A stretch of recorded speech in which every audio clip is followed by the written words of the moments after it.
ler para o nosso texto básico, tá? Mateus, capítulo 5. E para a gente rever o tempo, não vou ler o texto completamente, depois voltar na aplicação. Estou citando bem-aventuranças e estou trazendo para a nossa realidade. Porque eu chamo de fonte da ressignificação. Eu gostaria que você imaginasse que tipo de pessoa estava ouvindo Jesus. Com certeza, a maioria era gente humilde, gente pobre, camponês, gente que pegava no pesado. Mas devemos lembrar que Jesus também era perseguido por religiosos que ficavam atentos ao que ele dizia para buscar contradição, para buscar do que acusá-lo. Então você pode ter aqui, quem sabe, além dessas pessoas humildes, pescadores, soldados, religiosos de uma maneira geral, gente de todo tipo podia fazer parte, está fazendo parte dessa multidão. E quando Jesus libera as bem-aventuranças, eu imagino que era como uma flecha certeira ao coração de cada tipo de pessoa que estava aqui.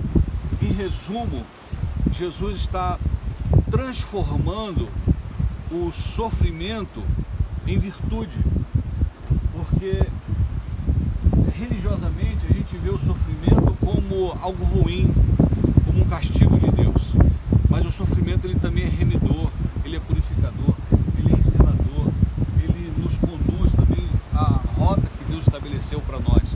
O que seria da vida de José do Egito se não fosse todo o sofrimento que ele passou? Aliás, todo o sofrimento o empurrou para o seu destino, para o seu propósito. Então eu imagino que quando Jesus estava falando, bem-aventurado, vamos ao texto dele. Quando ele fala, por exemplo, bem-aventurados humildes de espírito, eu imagino Jesus falando aos religiosos que se achavam autossuficientes. Então, ser humilde de espírito aqui é reconhecer a nossa insignificância diante de Deus, reconhecer que nós não somos nada, que nós somos muito pequenos, reconhecer que nós não somos autossuficientes. Há um texto que fala da oração. Jesus mesmo pergunta sobre qual oração foi ouvida quando um pecador diz para Deus que ele era pecador, que ele precisava, que ele era miserável, e de repente vem um religioso do lado e diz: Senhor, tu sabes quem eu sou, em outras palavras, eu sou dizimista, o meu dízimo é grande, eu participo de todos os cultos, eu abençoo os pobres, eu dou muita esmola, eu faço isso, eu faço muita beneficência, eu visito todo mundo. E aí Jesus pergunta: qual oração foi ouvida daquele que se despojou, daquele que se despiu de toda a vaidade, ou aquele que quis mostrar quem ele era?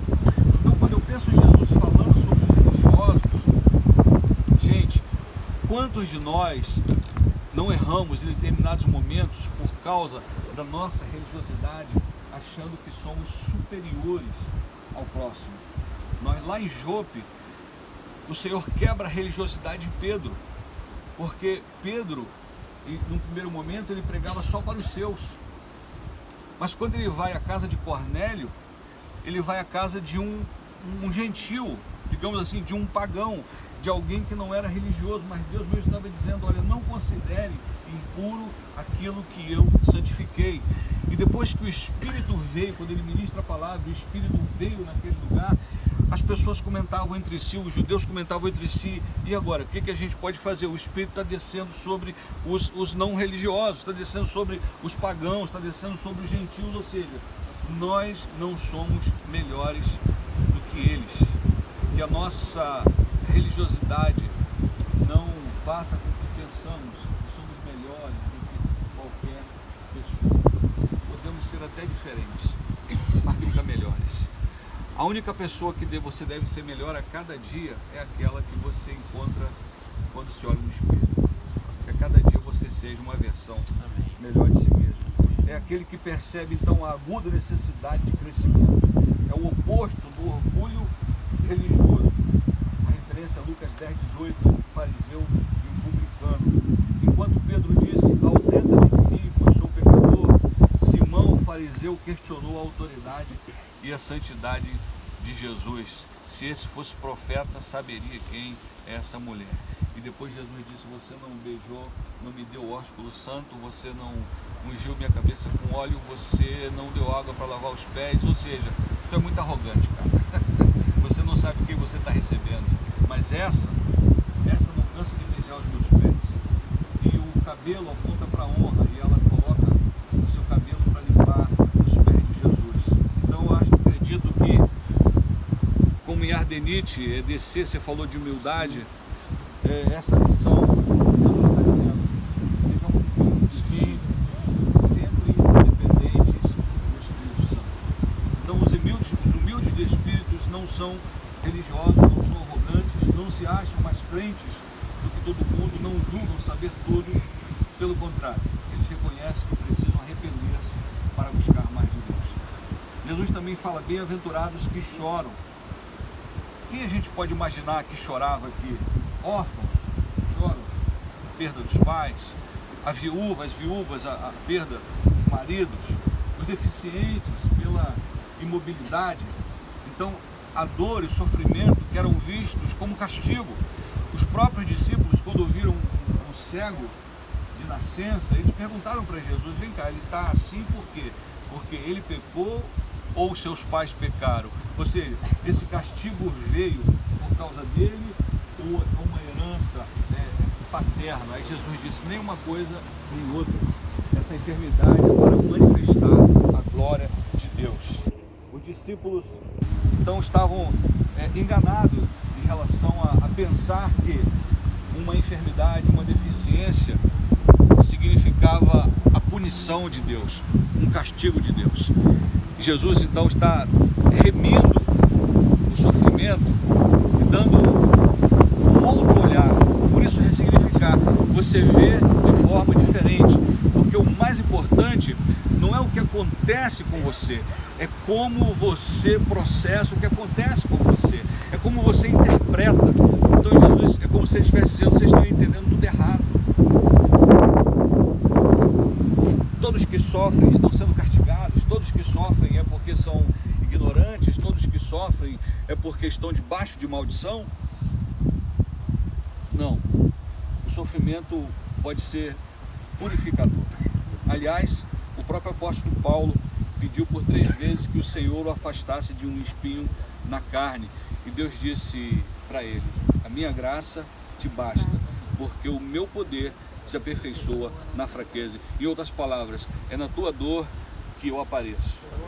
É porque é na tua dor que você percebe que você não é capaz. E sou eu. Sem mim nada podeis fazer. Eu imagino também aqui nesse momento, quando o Senhor fala aos que choram. O choro pode ser interpretado não mais como algo que se refere à dor, mas também à contrição. A minha experiência de conversão, eu chorei muito quando eu fui visitado pelo Espírito Santo. Eu chorava, e não era de dor, mas pela visitação de Deus. Nós vimos esse choro do barco. Muitas pessoas choraram no barco. E não era dor, era contrição. Eu vejo agora Jesus falando, por exemplo, Ilan, aos soldados e aos zelotes. Os zelotes eram aqueles xiitas e xaatos, os religiosos mais... Judas era um zelote, era aquele que queria ver a lei se cumprir a ferro e a fogo. Eles queriam pelo uso da força. Então, quando Jesus fala, imagina um zelote e um soldado, que bem-aventurados são os mansos. Mansidade era sinônimo de fraqueza. Jesus está dizendo: para ser manso você tem que ser muito forte. Então eu imagino aqui a mansidão como um sinônimo de fraqueza. Agora, Jesus então é como se ele estivesse dizendo: é preciso ser forte para ser manso, gentil e sereno. É preciso ter domínio próprio. Enquanto o domínio romano se dava pela força, porque a imposição da força revelava o domínio, o poder, a autoridade, Jesus está dizendo totalmente o contrário. Vinde a mim, todos vós estáis cansados, sobrecarregados, e eu vos aliviarei. E aprendei de mim, que sou manso e humilde de coração. Eu acredito que nessa geografia nunca passou ninguém tão forte quanto Jesus, porque a sua força não se dava pelo uso da arma, a força se dava pela sua obediência incondicional, irrestrita ao Pai. E tudo que ele falava e fazia segundo o Pai ordenado. Então, eu posso imaginar Jesus dizendo: eu sou manso e humilde de coração. Então você não precisa ser um valentão, você não precisa ser um fortão que oprime o próximo. A mansidão também é para o soldado, a mansidão também é para o imperador, a mansidão é para todos aqueles que desejam seguir o Senhor, que desejam ser bem-aventurados. Talvez você diga: mas eu não tenho sangue de barata. É verdade, você precisa ter o sangue do cordeiro, porque não há um animal talvez tão manso quanto o cordeiro. E Jesus, quando se entregou ao sacrifício, ele se entregou mansamente e humildemente como um cordeiro. Aliás, enquanto todos estavam levando um cordeiro, talvez para o sacrifício, para a remissão dos seus pecados ou para ofertar a Deus, Jesus foi de mãos vazias, porque ele estava entregando a si mesmo como um cordeiro pascual que tira o pecado do mundo. Bem-aventurado os que têm sede, fome e sede de justiça. Eu acredito que nunca isso esteve tão latente para nós brasileiros.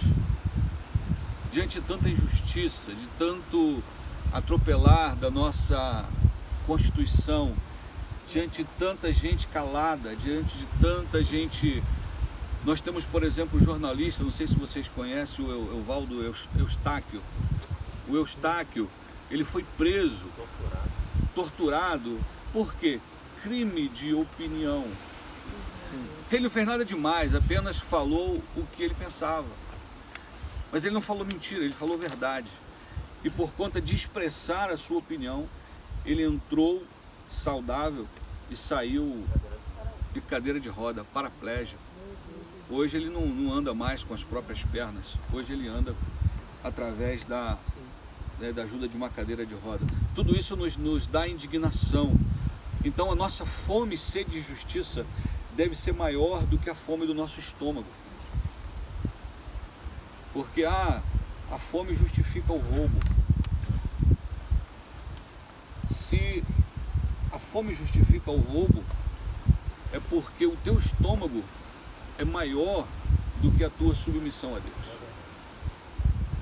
Então, bem-aventurados sois vós, que tem fome e sede de justiça. Você não é governado pelo seu estômago. Você não é governado pelos desejos carnais.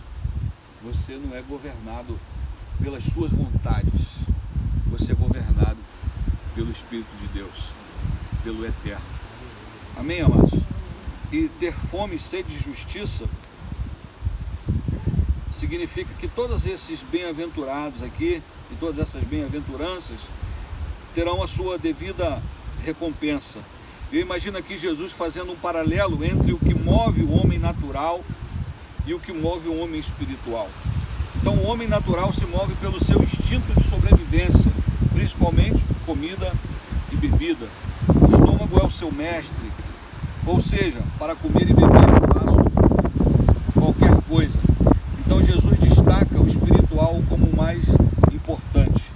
É melhor estar com o estômago vazio e cheio do Espírito do que vazio do Espírito e de estômago cheio. Mateus 6,31 vai dizer: não andeis ansiosos por coisa alguma, mas buscai primeiro o reino de Deus. Então não podemos trocar princípios por necessidades. Pois quando honramos os princípios de Deus, a necessidade passa. Mas quando quebramos um princípio, o princípio nos quebra. Portanto, deixa eu colocar aqui, um abismo chama outro abismo. Bem-aventurados os misericordiosos. E aí, misericórdia como piedade, compaixão.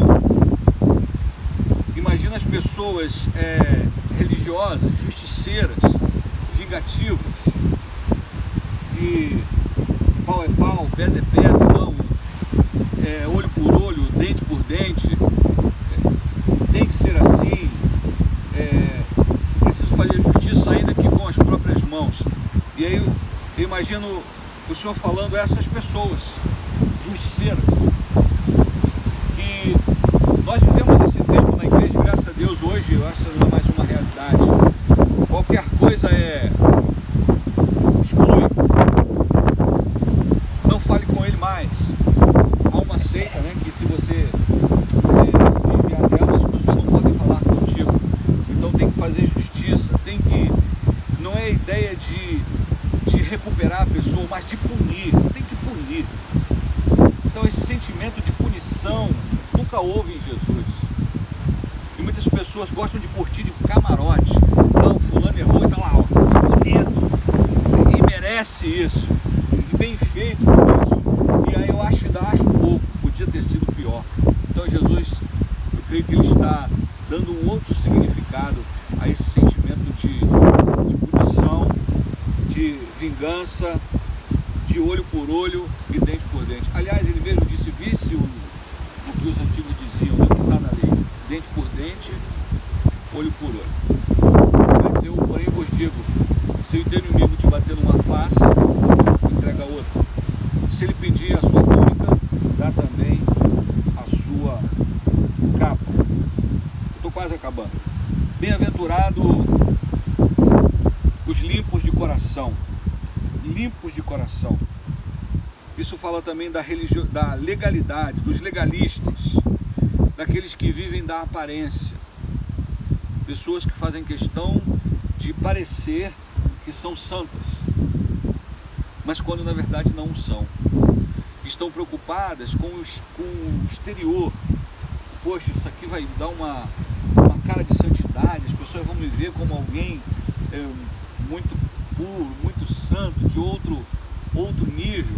Então, isso indica além de uma singeleza da mente, um propósito espiritual incorrupto que o mundo não pode oferecer.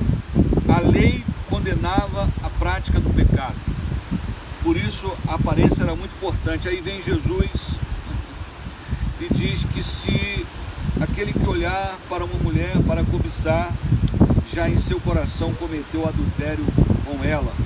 Mateus 5:28. Eu gostaria de citar a citação de Jesus em Mateus 23:27. Ai de vós, escribas e fariseus, hipócritas, pois que sois semelhantes aos sepulcros caiados, que por fora realmente parecem formosos, mas interiormente estão cheios de ossos, de mortos e de toda imundícia. Por isso Jesus enalteceu a simplicidade, a inocência, como por exemplo das crianças. Quem quiser vir a mim tem que se fazer assim, como uma criança inocente, pura. Em penúltimo lugar, bem-aventurados pacificadores. Esta geografia, assim como em Jerusalém, foi palco também de muitas revoltas, muitas rebeliões. E aí Jesus vem e diz que os pacificadores são bem-aventurados. Aí eu volto aos zelotes, eu volto aos soldados, eu volto àqueles que queriam ver Jesus levantando como um general de guerra e destruindo o Império Romano, como aqueles dois discípulos no caminho de Emaús. Nós achamos que ele ia remir Israel, ou seja, que ele ia pegar uma espada, levantar um exército poderoso e destruir Roma. que destruiu o Império Romano que assolava aqui na época. Aí Jesus está falando, não é nada disso. É paz. Bem-aventurado aqueles que promovem a paz. Então, literalmente, os que promovem a paz também têm uma natureza pacífica. Os próprios judeus eram constantemente dominados. Saíam de um domínio e entravam em outro. Quantos impérios passaram por aqui para subjugar os judeus? Todos eles passaram e literalmente passaram, porque literalmente caíram. Por fim, bem-aventurado sois vós quando fordes perseguidos por amor ao meu nome. Então Jesus exalta o sofrimento produzido pela vida piedosa e do serviço cristão. A perseguição assim torna-se um prêmio, motivo de orgulho e de alegria. Não se alegre quando o mundo te aplaude e o diabo dá um tapinha nas tuas costas. Mas nós devemos nos alegrar quando somos rejeitados, porque estamos imitando a Jesus. Haverá momentos que seremos tentados a agir de má fé, a agir contrário à nossa fé, a burlar o sistema, a sermos desonestos, em outras palavras. E Jesus está dizendo, então, deixe-me dizer uma coisa: vocês serão perseguidos por me amar. O mundo irá vos odiar. E hoje é possível que nesse momento alguém esteja sendo morto por sua fé em Jesus. A gente pensa que é uma realidade distante, mas principalmente nas nações, em muitas nações africanas, onde o islamismo impera. Igrejas são invadidas constantemente. Cristãos são hoje incendiados. Eu não estou falando da Idade Média não, gente, estou falando de hoje. Estou falando do século XXI. Estou falando do ano 2022. Pessoas que são perseguidas por causa da sua fé. E eu quero encerrar falando sobre um testemunho de uma irmã nossa. É uma cristã cópita. Isso quebra a nossa religiosidade, porque os cristãos cóptas, eles são católicos. E a nossa religiosidade diz assim, não, só os evangélicos vão para o céu. Só os batistas, os presbiterianos, os comunidades, os assembleanos. Não. Essa comunidade cópita foi invadida e levaram um grupo de cristãos para serem mortos. O mundo todo viu essa cena porque eles foram colocados perto da praia, todos de joelho, e foram decapitados. Um outro grupo foi colocado dentro de uma jaula e eles desciam a jaula assim na água para que eles pudessem morrer agonizando, afogados. E uma mãe que perdeu um filho e um sobrinho, ela foi entrevistada. E na entrevista, a repórter disse para ela, se a senhora se encontrasse com os algozes, os assassinos, ou o assassino do seu filho, do seu sobrinho, o que a senhora diria a eles? Aí ela disse duas coisas. Primeiro, eu diria, eu te perdoo em nome de Jesus. Segundo, eu diria, muito obrigado, porque você transformou dois crentes comuns em mártires. Essa mesma comunidade, quando eles estavam filmando, a repórter disse, vocês fiquem bem atrás, porque eu vou colocar uma tarja nos que estão à frente, vocês vão ficar lá atrás, então para não aparecer, porque esse canal, ele via satélite, passa na comunidade árabe, na comunidade islâmica. E aí os crentes, o que eles fizeram? Começaram a ir para frente. E uma senhorinha disse assim, não nos prive desse privilégio. Para nós é uma honra morrer por Jesus Cristo. Porque a cada dia nós somos como ovelhas levadas ao abatedouro. Não nos prive desse privilégio. Eu sei, pode mostrar a nossa cara. Nós não temos medo de morrer por causa de Jesus. Aí o diácono olha de cara feia para o crente, ele sai da igreja. O pastor não elogia porque ele fez uma determinada obra, ele sai da igreja. O pastor não deu oportunidade, o microfone, ele sai da igreja. Eu estou sofrendo perseguição nessa igreja. Meu irmão, nós não sabemos de fato, o que é perseguição. Mas que estejamos prontos e cheios do Espírito, para que se um dia experimentarmos a perseguição, não abandonemos a fé. Eu gostaria que você investisse um minutinho aqui pensando.